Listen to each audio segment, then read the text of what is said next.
बच्चों, आदर्श quantum channel में आज हम लोग न्यूमेरिकल लगाएंगे। न्यूमेरिकल के पहले हम प्रिज्म के बारे में पढ़ लें। तो प्रिज्म जो है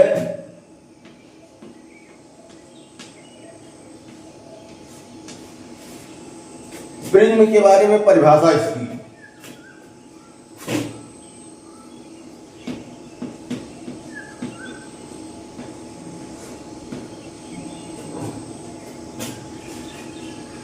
प्रिज्म में जो लेंस होता है एकदम वैसी ही एक तरीके से ये संरचना है। केवल जो प्रकाश किरणें आपतित होती हैं, जो प्रकाश किरणें अपवर्तित होती हैं, उनके मार्ग दूसरे ढंग से रहेंगे। तो सबसे पहले इसकी परिभाषा देखी जाए। प्रिज्म का एक चित्र हम बना दे रहे हैं।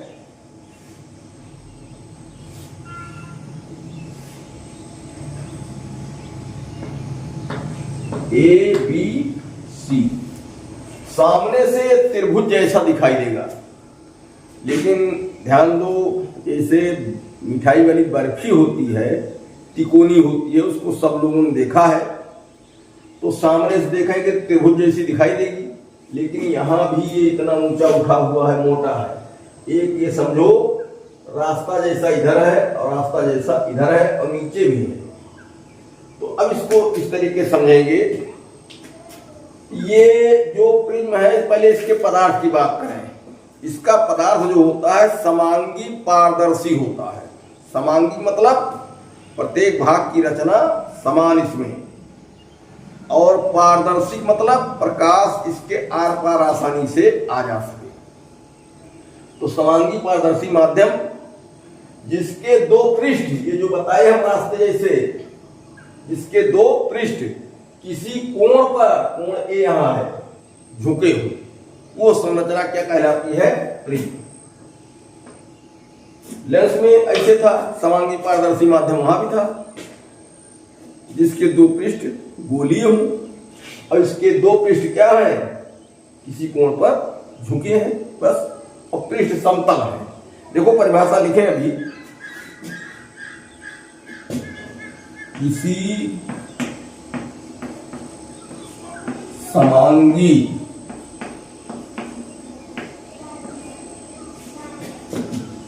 पारदर्शी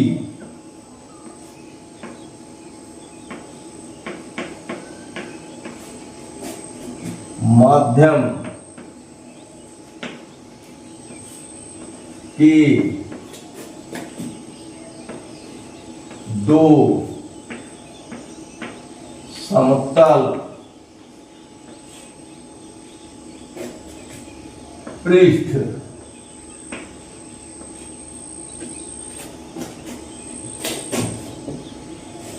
किसी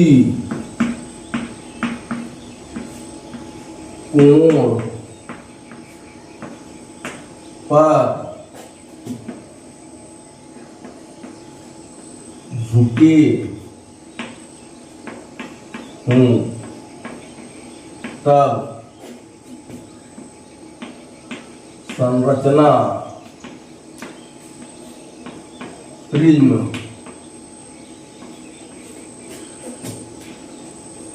कहलाती है। ठीक, ये इसकी परिभाषा हो गई। इतनी बात कहने पर प्रिज्म की स्थिति क्लियर हो जाती है। अब क्या अपवर्तन कैसे होता है, और ये इसके भाग कौन कौन से हैं? ये ए है प्रिज्म कोण, तो कोण ए बराबर प्रिज्म कोण। ठीक, ए बी और ए सी, ए बी व ए सी समतल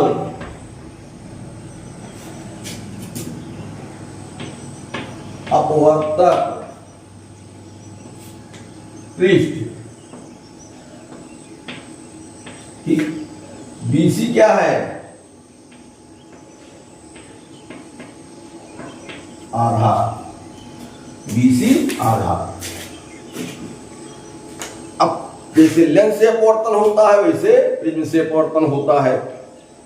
तो इस पर एक प्रकाश किरण इस तरीके से आपतित हो, यह आपतन बिंदु हो गया। आपतन बिंदु पर अभिलंब खींचो, ये अभिलंब खींचने के बाद अब पता चलता है कि प्रकाश किरण का मार्ग क्या होगा। यहां विरल से सघन में जा रही है तो प्रकाश किरण सीधे क्या न जाके अभिलंब की ओर झुकेगी, इतना झुक गई। ये मार्ग इसका सीधा यही था, झुक गई। यहां फिर जब इस पृष्ठ पर पहुंचती है तो यहां दोबारा फिर क्या ये आपतित किरण मानो, यहां भी एक बार आपतित हुई, यहां अपवर्तन हो गया, यहां पृष्ठ पर फिर आपतित हुई, यहां दोबारा अपवर्तन होगा। यहां भी लंब खींचो तो क्या होगा प्रकाश किरण के लिए, प्रकाश किरण यहां प्रिज्म से बाहर जाएगी तो सघन से विरल में जाएगी, ये अभिलंब से दूर हटेगी। ये हो गया अपवर्तन। अब नामकरण कर दो। नामकरण में ए ओ यहां बी सी, ठीक। अभिलंब ये यन कर दो और यन डैश कर दो। अभिलंब को एक ही अक्षर से लिखो। यहां देखो अब फिर से प्रकाश किरण गई, यहां ओ बिंदु पर पहले अपवर्तन हुआ, विरल से सघन में गई, अभिलंब की ओर झुकी, देखो सीधा मार्ग ये था लेकिन मुड़ गई। एक कोण ये बना क्या, अभिलंब और अपवर्तित किरण के बीच, और ये कोण कहलाता है अपवर्तन कोण। और यहां क्या, ये आपतन कोण है। कोण का नाम 1 2, यहां एक कोण है ये 3 और ये 4, ठीक। इस तरीके से कोण हो गए। एक और इसमें महत्वपूर्ण चीज है कि प्रकाश किरण अगर सीधे जाती तो ये मार्ग था, और अंतिम में 2 बार अपवर्तन होता प्रिज्म में ना, तो अपवर्तन के बाद ये निकली। अगर इसको पीछे बढ़ाया जाए तो ये स्थिति बनेगी, एक कोण यहां भी हो रहा है और ये होता है 5 कोण 5। इतनी चीजें भाई जानना है। अब फिर से कोशिश करो एक तरीके से दोबारा। प्रिज्म क्या है, एक समांगी पारदर्शी माध्यम है जिसके 2 समतल पृष्ठ किसी कोण पर अर्थात ए पर झुके हैं, ठीक। ये संरचना प्रिज्म हो गई। अब प्रिज्म में प्रकाश का अपवर्तन होता है, जब प्रकाश किरण इस पर डाली जाती है तो अपवर्तन होता है। एक खास बात यहां समझ लो कि प्रिज्म में अपवर्तन 2 बार होता है, ठीक। प्रिज्म में अपवर्तन 2 बार होता है। कांच के गुटके में भी 2 बार हुआ था, जब अंतिम में निकलती है 2 बार अपवर्तन वहां भी होता है। लेंस में भी 2 बार अपवर्तन होता है, लेकिन हम लोग पतले लेंस को पढ़ते हैं तो बहुत ज्यादा उस पर बातचीत नहीं हुई। लेकिन यहां प्रिज्म बहुत पतला नहीं होता है तो इसमें अपवर्तन की दोनों घटनाएं देखी जाती है। अब यहां शुरू से देखो, ये प्रिज्म था, AO1 आपतित किरण हुई, प्रकाश किरण डाली गई, यहां O आपतन बिंदु है, ये यन अभिलंब खींचा गया, तो ये कोण 1 जो लिखा गया है आपतन कोण होगा, ठीक। यहां प्रकाश किरण अपने मार्ग से मुड़ी और OB ये पहली अपवर्तित किरण हुई इस AB पृष्ठ के लिए OB अपवर्तित किरण हुई। कोण 2 ये अपवर्तन कोण बना पहली स्थिति का, हो गया। फिर अब यहां माध्यम फिर बदलेगा, अब प्रिज्म से बाहर जाएगी प्रकाश किरण तो सघन से विरल में जाएगी हवा में। तो जो OB किरण पहली स्थिति में अपवर्तित किरण थी दूसरी स्थिति के लिए ओ बी आपतित किरण मानी जाएगी। यहां बी पर आपतन हुआ, बी पर फिर अभिलंब यन डैश खींचा गया। अब ये बीसी किरण जो है दूसरी स्थिति में अपवर्तित किरण है, दूसरी बार अपवर्तन होने पर। तो यहां क्या ऐसे सीधे जानी थी, लेकिन अब विरल माध्यम में जा रही है तो अविलंब की ओर क्या होगी, अविलंब नहीं, अविलंब से दूर हटेगी, अविलंब से दूर। ये अविलंब है सीधी ना जा करके इधर आई, अविलंब से दूर हटी, अर्थात प्रिज्म का जो पृष्ठ है उसकी ओर झुकाई। ठीक, तो अब दूसरी बार जब अपवर्तन हुआ तो कोण 3 ये यहां के लिए आपतन कोण हुआ, और कोण 4 यहां के लिए अपवर्तन कोण हुआ। कहने का मतलब कि पहले अपवर्तन में कोण 1 आपतन कोण और कोण 2 अपवर्तन कोण। जब दूसरी बार अपवर्तन हुआ तो कोण 3 आपतन कोण हो गया और कोण 4 अपवर्तन कोण हो गया। ठीक, इस तरीके से आप बीसी किरण को एक नाम और दे देते हैं कि ये प्रिज्म से बाहर अब निकल गई, तो बीसी किरण को निर्गत किरण भी कह देते हैं। लेकिन अपनी अपनी स्थितियों में अगर देखा जाए, दो जगह अपवर्तन हो रहा है तो बीसी किरण या बीसी प्रकाश किरण दूसरी बार जब अपवर्तन होता है तो उसके लिए अपवर्तित किरण होती है। एक खास बात इसमें देखना है, जब हम प्रिज्म पर प्रकाश किरण एओ डाले उसका तो सीधा मार्ग यही बना, सीधा जो डाट आगे बढ़ाए हैं। लेकिन जब वो 2 बार अपवर्तन के बाद प्रिज्म से बाहर निकली, क्या हुई, बीसी किरण हुई। तो कुल मिलाकर के शुरुआती प्रकाश किरण का मार्ग ये हुआ सीधा, और जो निर्गत किरण आई उसका मार्ग ये हुआ। तो पीछे बढ़ाया गया तो हमको ये लगा कि इतने से इतना निर्गत किरण पूरी टोटल मुड़ गई, और ये कोण क्या हुआ, इसी को कहा जाता विचलन कोण। विचलन माने कुल कितनी विचलित हुई, कुल कितनी विचलित हुई, तो ये हो गया विचलन कोण। ठीक, इसको डेल्टा से या कुछ से कोण 5 हमने लिखा है, ये लिखा जाता है। अब इनको हम लोग विस्तार में लिख दें। एओ फर्स्ट आपतित किरण, आपतित किरण, ओ आपतन बिंदु, आपतन बिंदु, और ओबी प्रथम अपवर्तित किरण, अपवर्तित किरण। ठीक, कोण 1 प्रथम आपतन कोण, कोण 2 प्रथम अपवर्तन कोण, अपवर्तन कोण। उसके बाद ओबी अपवर्तित किरण हो गई है। अब आगे के लिए सेकेंड अपवर्तन के लिए, अब दूसरी बार जब अपवर्तन हो रहा बी पर, बिंदु बी पर। ठीक, तो क्या हुआ, ओबी आपतित किरण, आपतित किरण, फिर बीसी अपवर्तित किरण,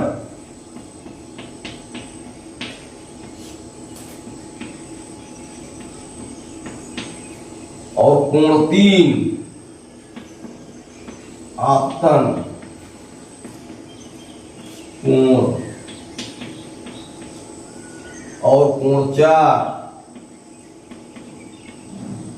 अपवर्तन कोण।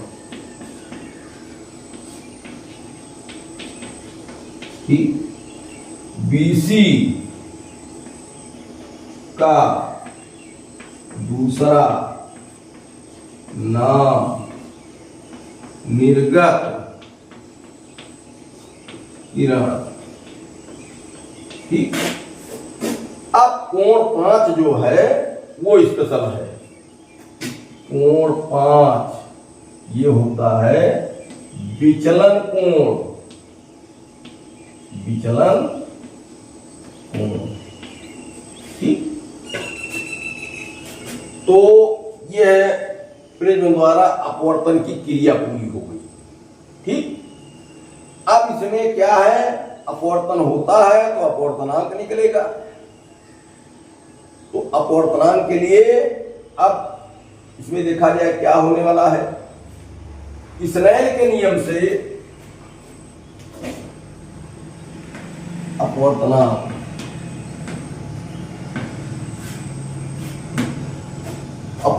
के लिए स्नेल ने नियम दिया है कि n बराबर साइन आई बटे साइन आर। यह कांच के गुटके में बड़ी आसानी से लिया जाता है और कुछ लिया जाता है, लेकिन प्रिज्म में क्या है, प्रिज्म में आई का मान अलग से ढूंढ लिया जाता है और आर का मान अलग से ढूंढ लिया जाता है। ठीक, और होता क्या है, साइन के बाद आई का मान ले लेंगे और आर का मान ले लेंगे। तो यहां कोण आई बराबर क्या होता है, डेल्टा एम प्लस ए पूरे बटा 2 और कोण आर बराबर ए बटा 2। ये तुम्हारे कोर्स में नहीं है कहां से निकाला गया, लेकिन यही मान होता है। आई की जगह ये हो गया डेल्टा एम प्लस ए बटे 2 और ये क्या विचलन कोण है, इसे डेल्टा एम से लिखते हैं। ठीक, डेल्टा एम मतलब अल्पतम विचलन, मिनिमम। तो प्रिज्म का जब सूत्र अपवर्तनांक वाला देखो या कुछ करो, उसमें पहले यही दिमाग में लगा लो कि जो आपतन कोण आई होता है स्नेल के नियम में, उसका मान तुम्हारे क्लास में डेरिवेशन नहीं है, विचलन कोण प्लस प्रिज्म कोण पूरे बटा 2 और आर जो अपवर्तन कोण होता है उसके लिए केवल a बाई 2। अब n बराबर क्या बना, साइन साइन रहेगा भाई, डेल्टा एम प्लस ए पूरे बटा 2 बटे साइन ए बाई 2। ये प्रिज्म का अपवर्तनांक का सूत्र हो गया। अब इसको विधिवत समझा दिए हैं, आई का मान अलग है और आर का मान, ये स्नेल का नियम ही है एक तरीके से, स्नेल के नियम से ही इसको प्राप्त किया गया है, तो बहुत ज्यादा इसको अलग ना सोचिए।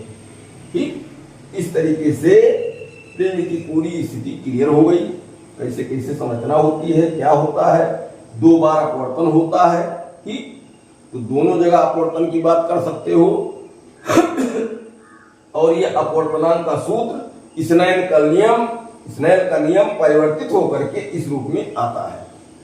अब यहां देख लो कि प्रिज्म कोण बहुत महत्वपूर्ण है और विचलन कोण, तो प्रिज्म के अपवर्तनांक को निकालते समय ये आपतन कोण और आई कोण सीधे प्रयोग में नहीं आते हैं। आ सकते हैं कभी, एक ही जगह का अपवर्तन लिया जाए तो आ सकते हैं, लेकिन जो है सीधे प्रयोग में नहीं आते हैं। दूसरे रूप में विचलन कोण और प्रिज्म कोण के पदों में इनको परिवर्तित कर लिया जाता है।